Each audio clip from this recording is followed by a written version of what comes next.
Members of Congress, I have the high privilege and distinct honor of presenting to you Pope Francis of the Holy See.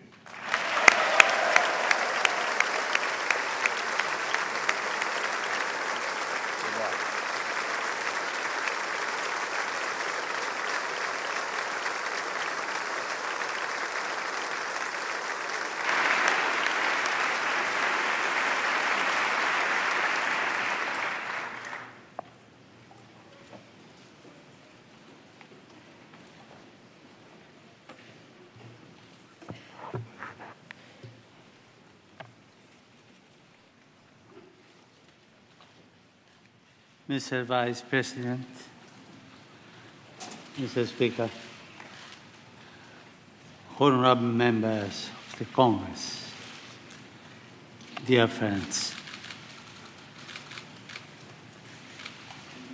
I am most grateful for your invitation to address this joint session of Congress in the land of the free at the home of the brave.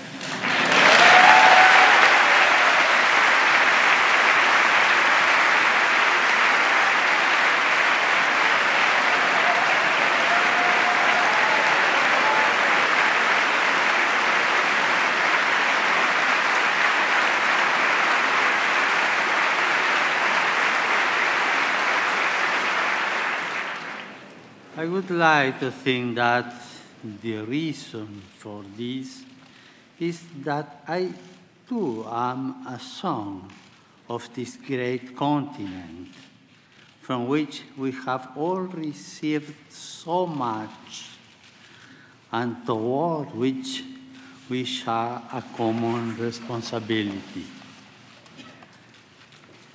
Each son or daughter of a given country has a mission, a personal and social responsibility.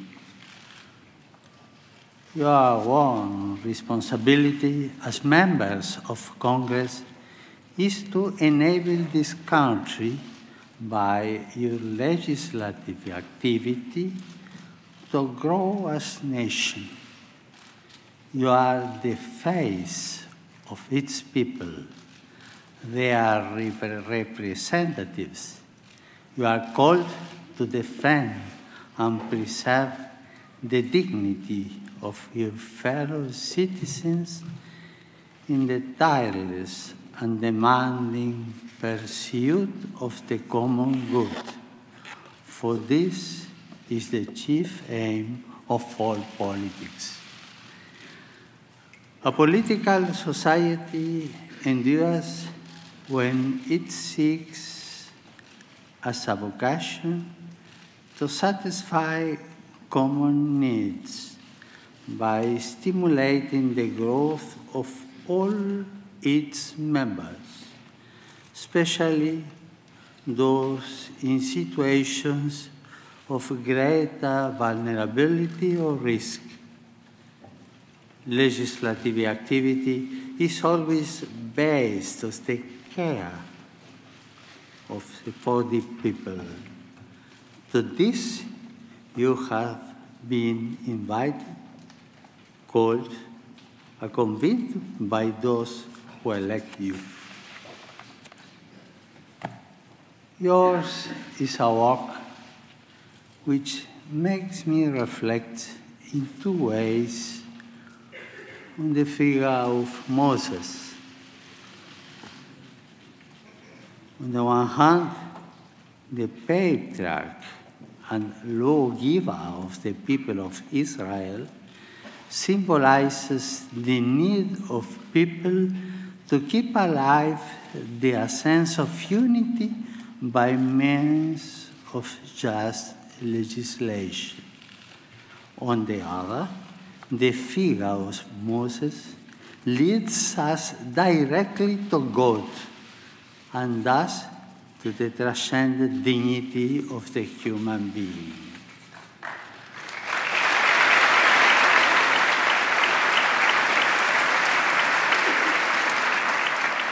Moses provides us with a good synthesis of a work. You are asked to protect, by means of the law, the image and likeness fashioned by God on every human life. Today, I would like not only to address you, but through you, the entire people of the United States. Here, together with the representatives, I would like to take this opportunity to dialogue with the many thousands of men and women who strive each day to do a honest day's work, to bring home the daily bread, to save money, and one step at a time to build a better life for their families. These are men and women who are not concerned simply with paying their taxes, but in their own quiet way, sustain the life of society. They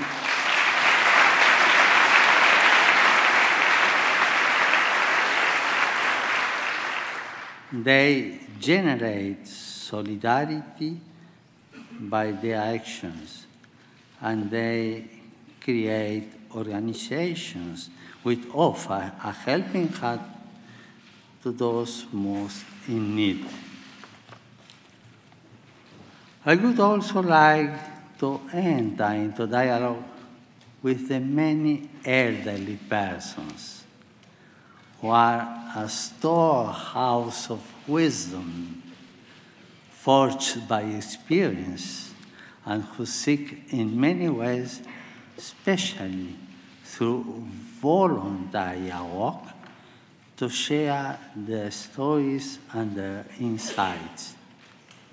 I know that many of them are retired, but still active. They keep working to build up this land. I also want to dialogue with all those young people who are working to realize their great and noble aspirations, who are not led astray by facile proposals, and who face difficult situations, often as a result of immaturity on the part of many adults. I wish to dialogue with all of you, and I would like to do so through the historical memory of your people. My visit takes place at a time when men and women of goodwill are marking the anniversaries of several great Americans. The complexities of history and the reality of human weakness notwithstanding, these men and women, for all their many differences and limitations, were able, by hard work and self-sacrifice, some at the cost of their lives, to build a better future. They shaped fundamental values which endure forever in the spirit of the American people. A people with this spirit can live through many crises, tensions, and conflicts, while always finding the resources to move forward and to do so with dignity.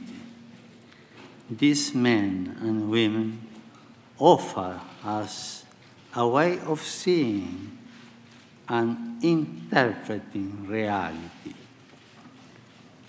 In honoring their memory, we are inspired even amid conflicts and in the here and now of each day to draw upon our deepest cultural reserve. I would like to mention 4 of these Americans: Abraham Lincoln, Martin Luther King, Dorothy Day, and Thomas Merton.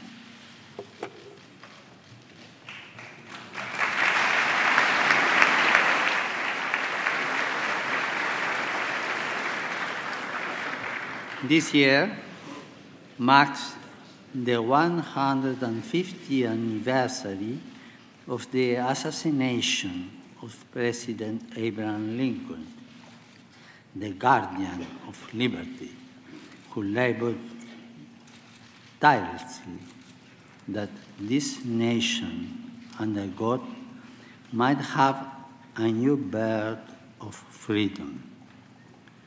Building a future of freedom requires love of the common good and cooperation in a spirit of subsidiarity and solidarity. All of us are quite aware of and deeply worried by the disturbing social and political situation of the world today. Our world is increasingly a place of violent conflict, hatred, and brutal atrocities, committed even in the name of God and of religion. We know that no religion is immune from forms of individual delusion or ideological extremism. This means that we must be especially attentive to every type of fundamentalism, whether religious or of any other kind. A delicate balance is required to combat violence perpetrated in the name of a religion, an ideology, or an economic system, while also safeguarding religious freedom, intellectual freedom, and individual freedoms.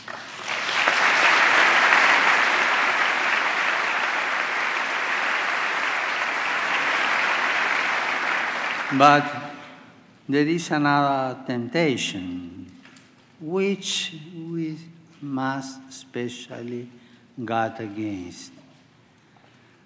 The simplistic reductionism which sees only good or evil, or, if you will, the righteous and sinners.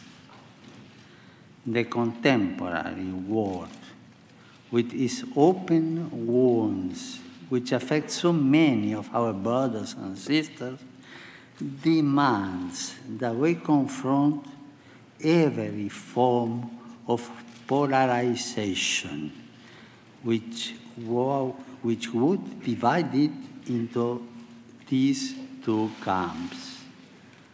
We know that in the attempt to be feed of enemy without, we can be tempted to feed the enemy within, to imitate the hatred and violence of tyrants and murderers is the best way to take their place.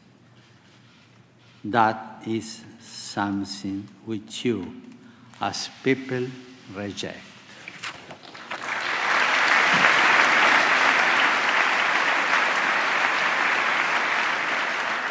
Our response must instead be one of hope and healing, of peace and justice. We are asked to summon the courage and the intelligence to resolve today's many geopolitical and economic crises. Even in the developed world, the effects of unjust structures and actions are all too apparent. Our efforts must aim at restoring hope, righting wrongs, maintaining commitments, and thus promoting the well-being of individuals amongst peoples. We must move forward together as one in a renewed spirit of fraternity and solidarity, cooperating generously for the common good.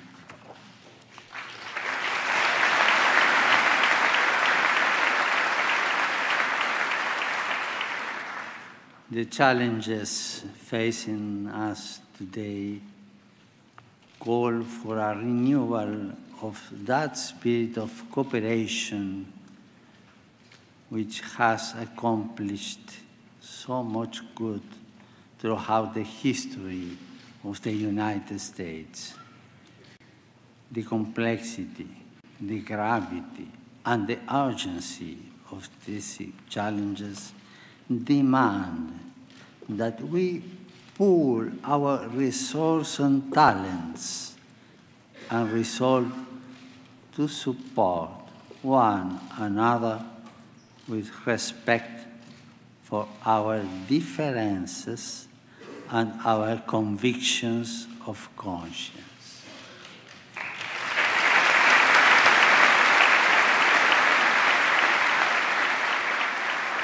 In this land, the various religious denominations have greatly contributed to building and strengthening society.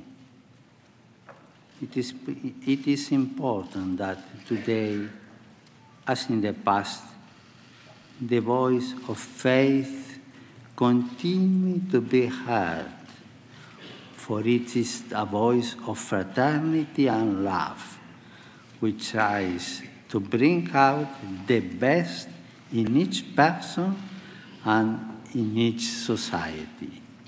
Such cooperation is a powerful resource in the battle to eliminate new global forms of slavery, born of grave injustices, which can be overcome only through new policies and new forms of social consensus.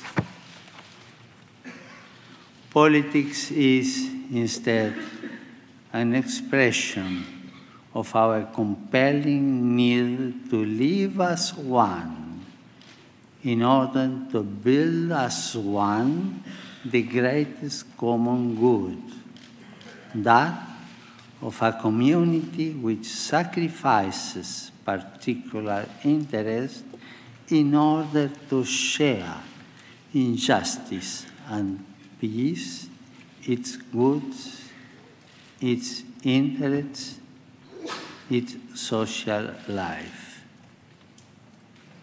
I do not underestimate the difficulty that this involves, but I encourage you in this effort.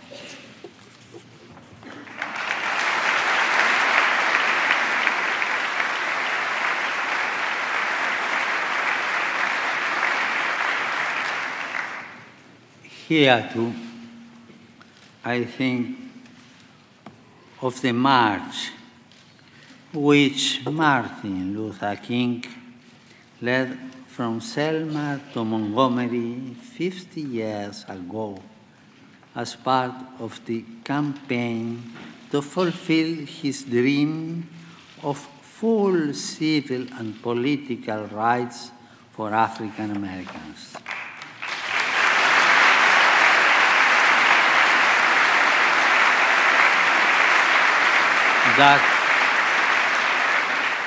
That dream continues to inspire us all, and I am happy that America continues to be, for many, a land of dreams.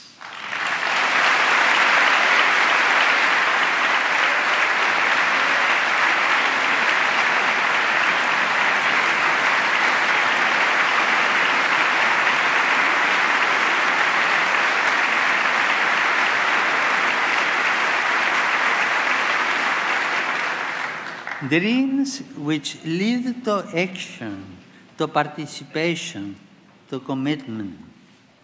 Dreams which awaken what is deepest and truest in the life of the people.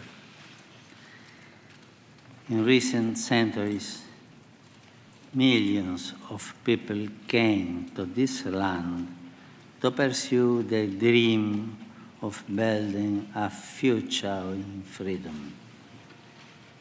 We, the people of this continent, are not fearful of foreigners because most of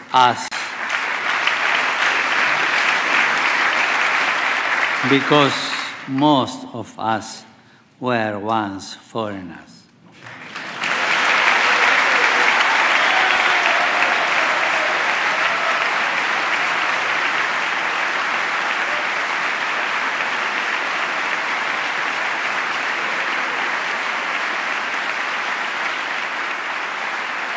I say this to you as the son of immigrants, knowing that so many of you are also descendants of immigrants.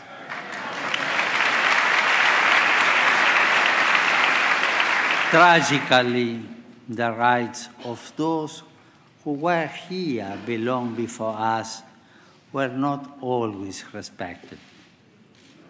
For those peoples and their nations, from the heart of American democracy, I wish to reaffirm my highest esteem and appreciation.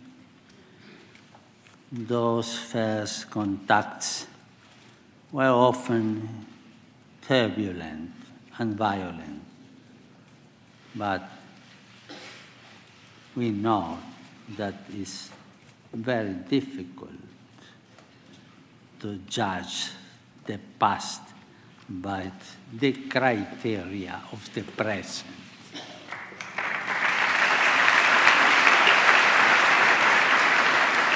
Nonetheless, when the stranger in our midst appeals to us, we must not repeat the sins and the errors of the past.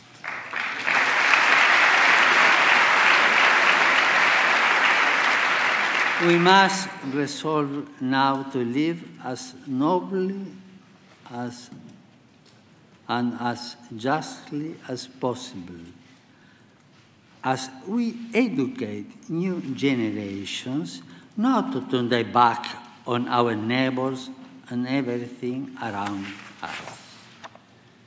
Building a nation calls us to recognize that we must constantly relate to others, rejecting a mindset of hostility in order to adopt one of reciprocal subsidiarity in a constant effort to do our best.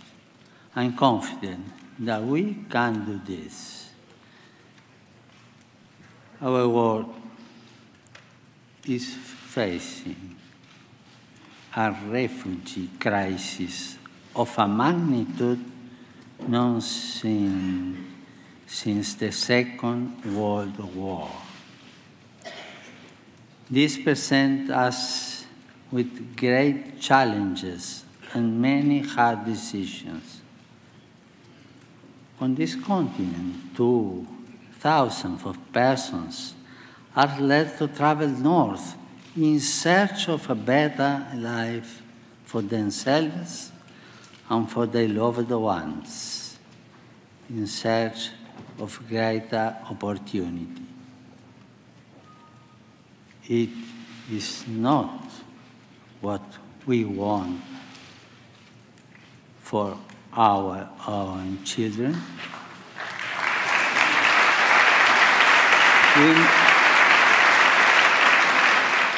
We must not be taken aback by the numbers, but rather view them as persons, seeing their faces and listening to their stories, trying to respond as best we can to their situation, to respond in a way which is always human, just, and fraternal.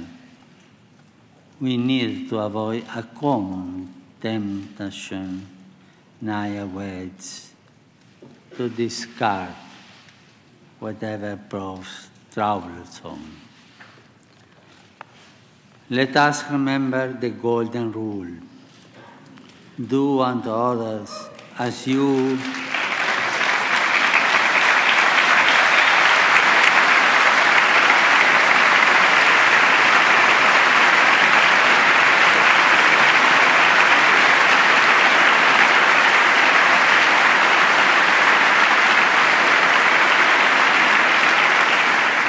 do unto others as you will have them do unto you.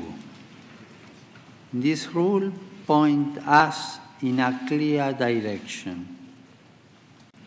Let us treat others with the same passion and compassion with which we want to be treated. Let us seek for others the same possibilities which we seek for ourselves. Let us help others to grow as we would like to be helped ourselves. In a word, if we want security, let us give security. If we want life, let us give life. If we want opportunities, let us provide these opportunities. The yardstick we use for others will be the yardstick which time uses for us.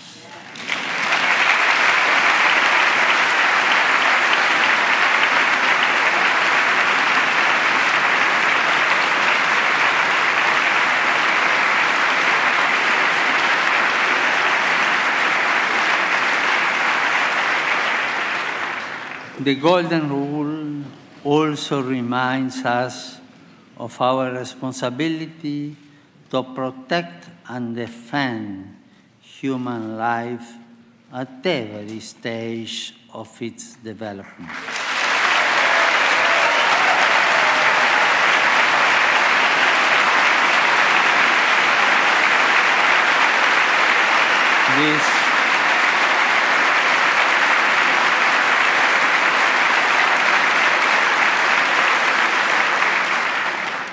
This conviction has led me from the beginning of my ministry to advocate at different levels the global abolition of the death penalty.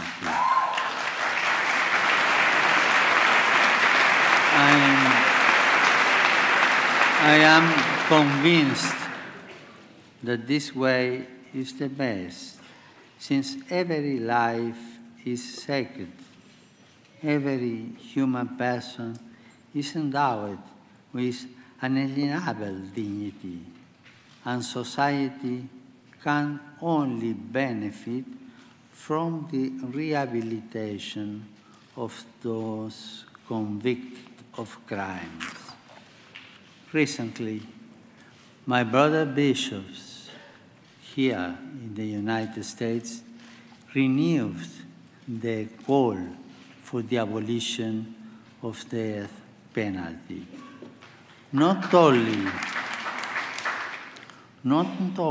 do I support them, but I also offer encouragement to all those who are convinced that a just and necessary punishment must never exclude the dimension of hope and the goal of rehabilitation.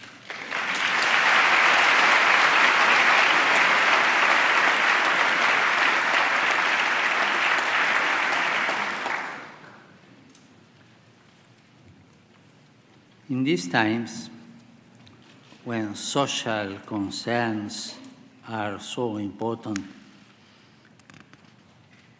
I cannot fail to mention the servant of God, Dorothy Day, who founded the Catholic Worker Movement. Her social activism, her passion for justice and for the cause of the oppressed were inspired by the gospel, her faith, and the example of the saints. How much progress has been made in this area in so many parts of the world? How much has been done in these first years of the third millennium to raise people out of extreme poverty? I know that you share my conviction that much more still needs to be done, and in times of crisis and economic hardship, a spirit of global solidarity must not be lost.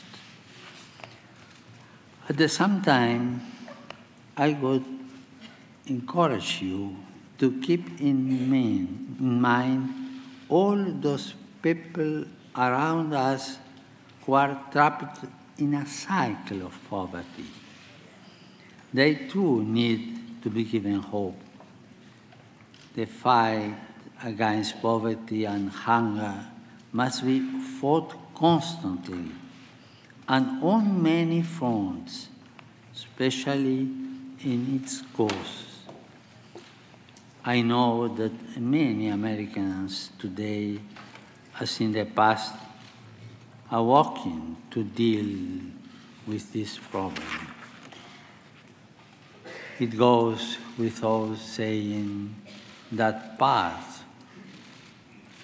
of this great effort is the creation and distribution of wealth. The right use of natural resources, the proper application of technology, and the harnessing of the spirit of enterprise are essential elements of an economy which seeks to be modern, inclusive, and sustainable.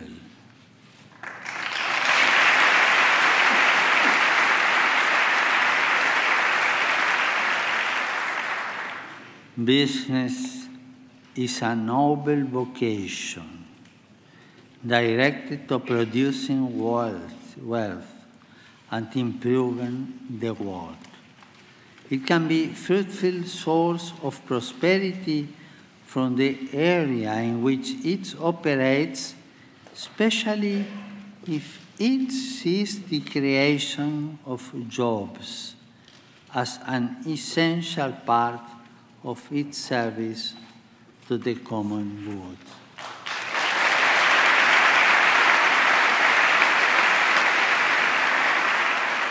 This common good also includes the earth, a central theme of the encyclical, which I recently wrote in order to enter into the dialogue with all people about our common home. We need a conversation which includes everyone, since the environmental challenge we are undergoing and its human roots concern and affect us all.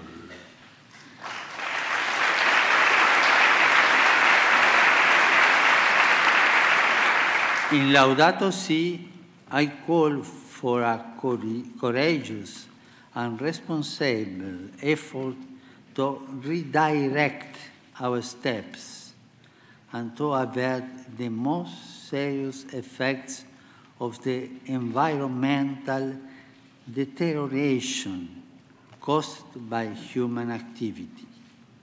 I'm convinced that we can make a difference, I'm sure.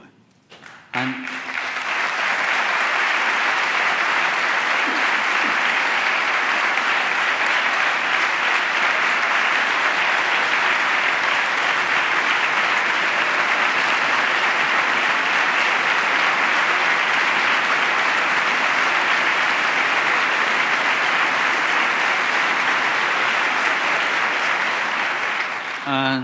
I have no doubt that the United States and this Congress have an important role to play.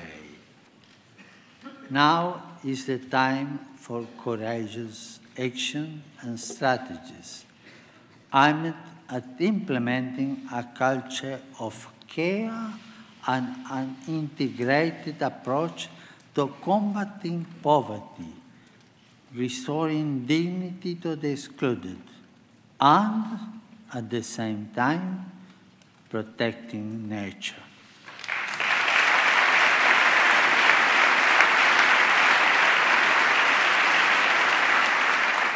We have the freedom needed to limit and direct technology, to devise intelligent ways of developing and limiting our power, and to put technology at the service of another type of progress, one which is here, more human, more social, more integral.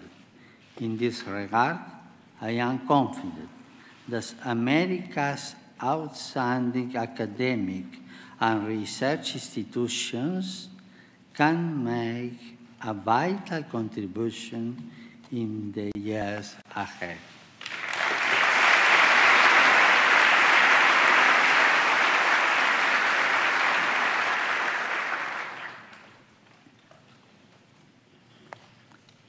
A century ago, at the beginning of the Great War, which Pope Benedict XV termed a pointless slaughter, another notable American was born, the Cistercian monk Thomas Merton.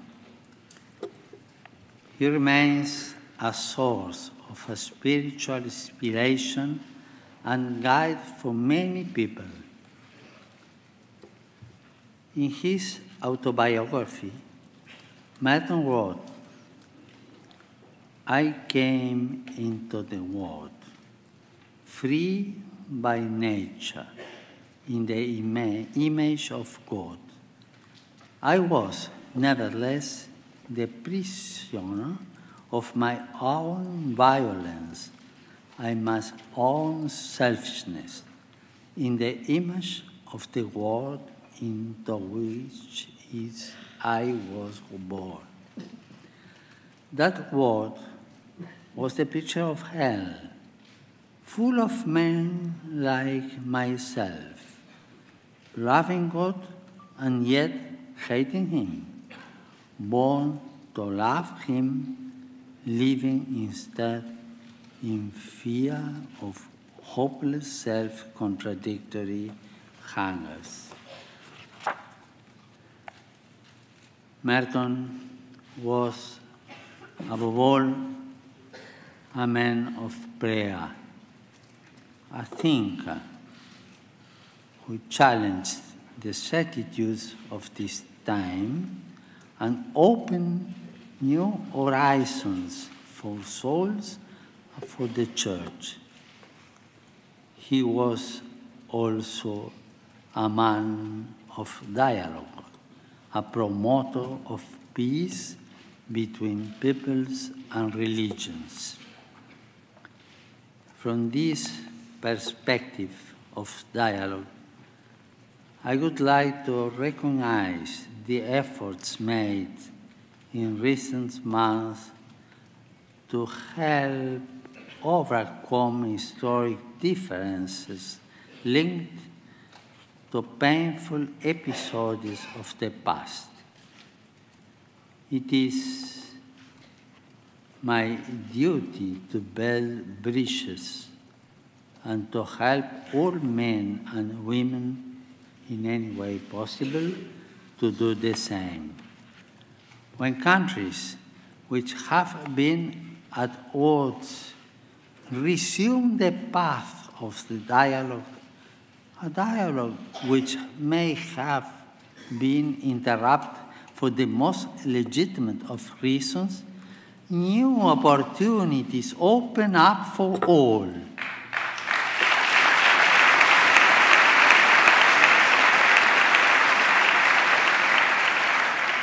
This that required and requires courage and daring, which is not the same as irresponsibility. A good political leader is one who, with the interests of all in mind, seizes the moment in a spirit of openness and pragmatism. A good political leader always opts to initiate processes rather than possessing space.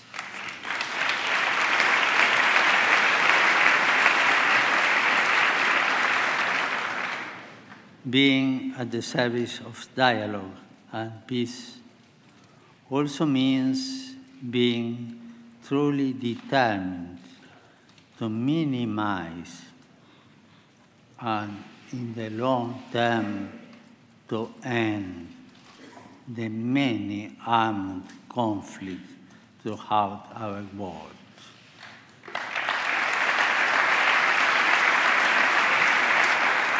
Here we have to ask ourselves, why are deadly weapons being sold to those who plan to inflict untold suffering on individuals and society?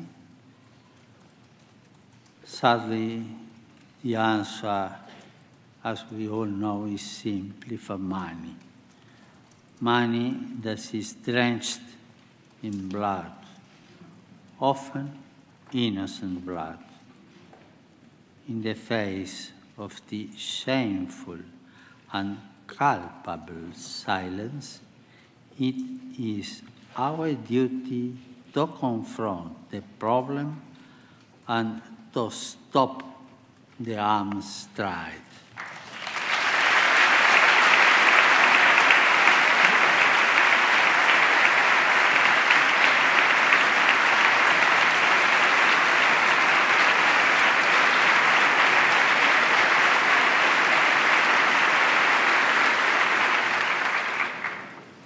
Three sons and one daughter of this land, 4 individuals of all dreams.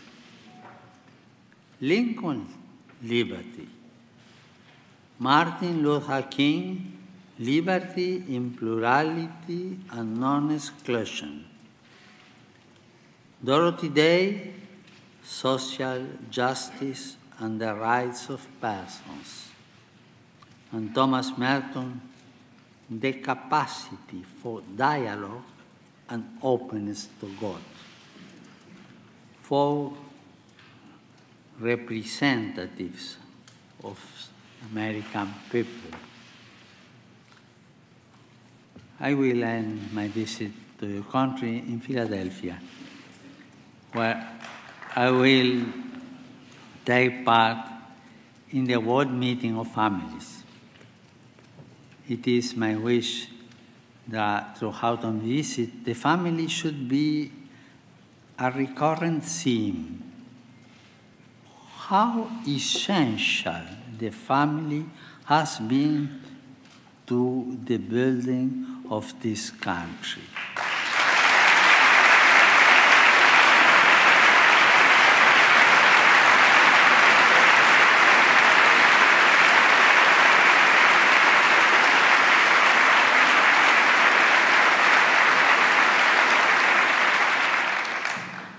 And how worthy it remains for our support and encouragement.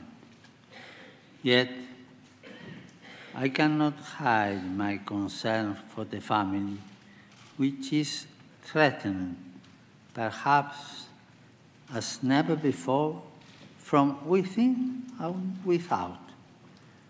Fundamental relations are being called into question, as is the very basis of marriage and the family.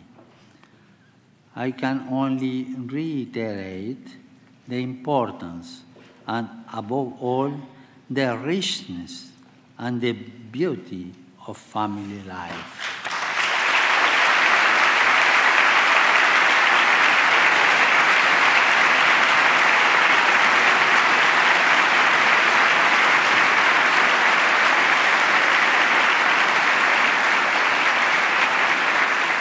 In particular, I would like to call attention to those family members who are the most vulnerable, the young. For many of them, a future filled with countless possibilities beckons. Yet so many others seem disoriented and aimless, trapped in a hopeless maze of violence, abuse, and despair. Their problems are our problems.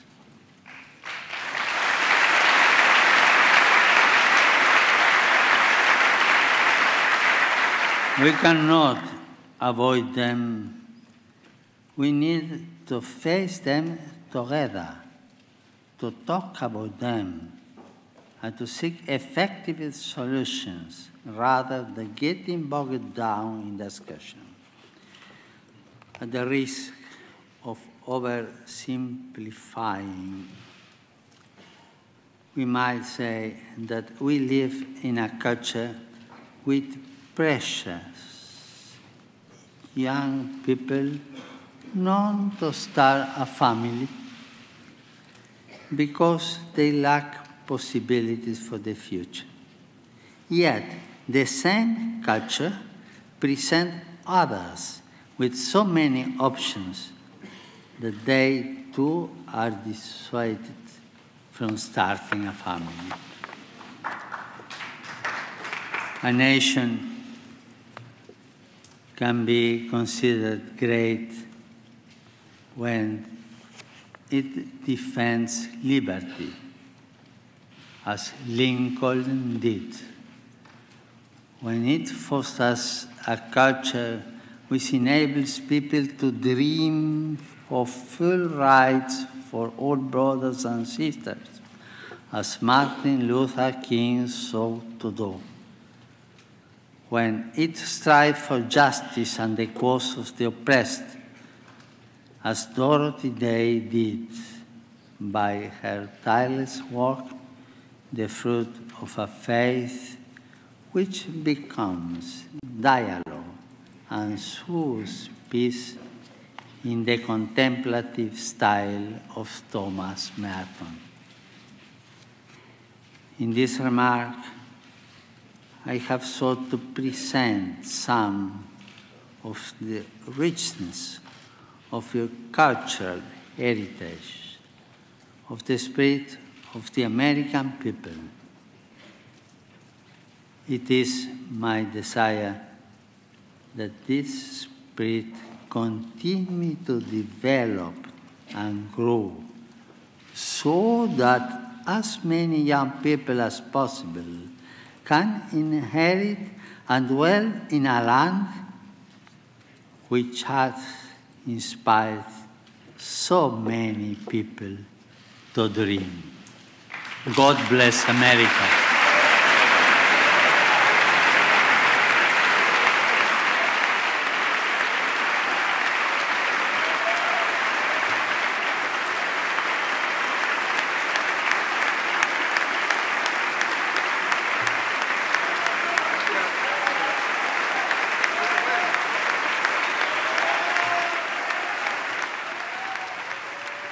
Pope Francis has concluded his remarks to the joint meeting of